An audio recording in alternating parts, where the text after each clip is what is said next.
भारत में CAA को लेकर विवाद जारी है। एक बार फिर अमेरिका के अंतर्राष्ट्रीय धार्मिक स्वतंत्रता संबंधी एक अमेरिकी आयोग ने भारत के खिलाफ जहर उगला है। जी हां, अमेरिका के अंतर्राष्ट्रीय धार्मिक स्वतंत्रता संबंधी अमेरिकी आयोग यानी USCIRF ने भारत में CAA को मुस्लिमों का विरोधी करार दिया है। अमेरिकी आयोग ने कहा है कि यह मुस्लिमों को स्पष्ट रूप से बाहर करता है। इससे पहले अमेरिका की बाइडेन सरकार ने भी CAA को लेकर चिंता जताई थी और भारत को नसीहत दी थी। भारत में नागरिकता संशोधन अधिनियम यानी CAA के लागू होने के बाद से ही अमेरिका भड़का हुआ है। अमेरिकी सरकार के बाद अब अंतर्राष्ट्रीय धार्मिक स्वतंत्रता संबंधी एक अमेरिकी आयोग यानी USCIRF ने नागरिकता संशोधन अधिनियम यानी CAA को लागू करने के लिए भारत सरकार द्वारा जारी अधिसूचना पर चिंता जताई है। अमेरिकी आयोग का कहना है कि किसी को भी धर्म या विश्वास के आधार पर नागरिकता से वंचित नहीं किया जाना चाहिए।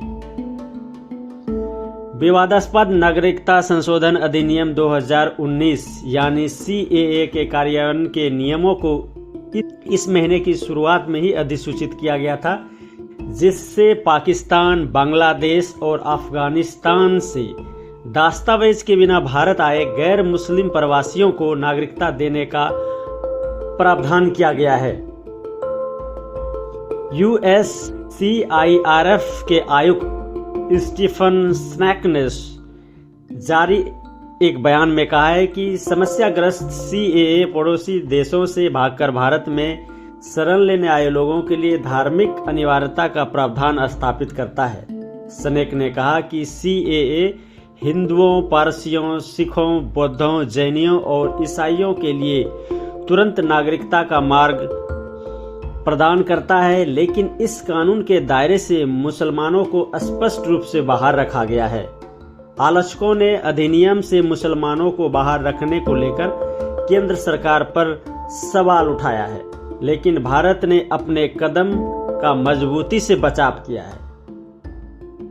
स्नैक ने अपने बयान में कहा कि अगर वास्तव में इस कानून का उद्देश्य उत्पीड़न झेलने वाले धार्मिक अल्पसंख्यकों की रक्षा करना होता तो इसमें बर्मा के रोहिंग्या मुसलमान, पाकिस्तान के अहमदिया मुसलमान या अफगानिस्तान के हजारा शिया समेत अन्य समुदाय भी शामिल होते। उन्होंने कहा कि किसी को भी धर्म या विश्वास के आधार पर नागरिकता से वंचित नहीं किया जाना चाहिए। वहीं भारत के गृह मंत्रालय का कहना है कि इन देशों के मुसलमान भी मौजूदा कानूनों के तहत भारतीय नागरिकता के लिए आवेदन कर सकते हैं।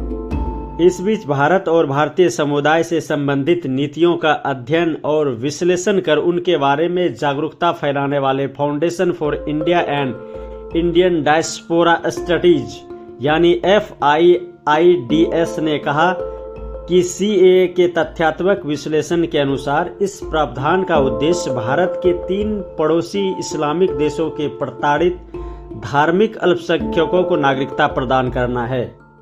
उसने कहा कि गलतफहमियों के विपरीत इसमें भारत में मुसलमानों को नागरिकता से वंचित करने या उनकी नागरिकता रद्द करने या उन्हें निर्वासित करने का प्रावधान नहीं है। इसलिए इसे उत्पीड़ित धार्मिक अल्पसंख्यकों के लिए जल्द नागरिकता अधिनियम कहना उचित होगा। इसमें कहा गया है कि हमें भरोसा है कि USCIRF, अन्य एजेंसियां और अन्य संस्थाएं CAA पर जानकारी को उचित मानेगी और यह समझेगी कि CAA अफगानिस्तान, बांग्लादेश और पाकिस्तान में अल्पसंख्यकों की स्थिति के बारे में USCIRF द्वारा उठाई गई कुछ चिंताओं को सीधे तौर पर दूर करता है।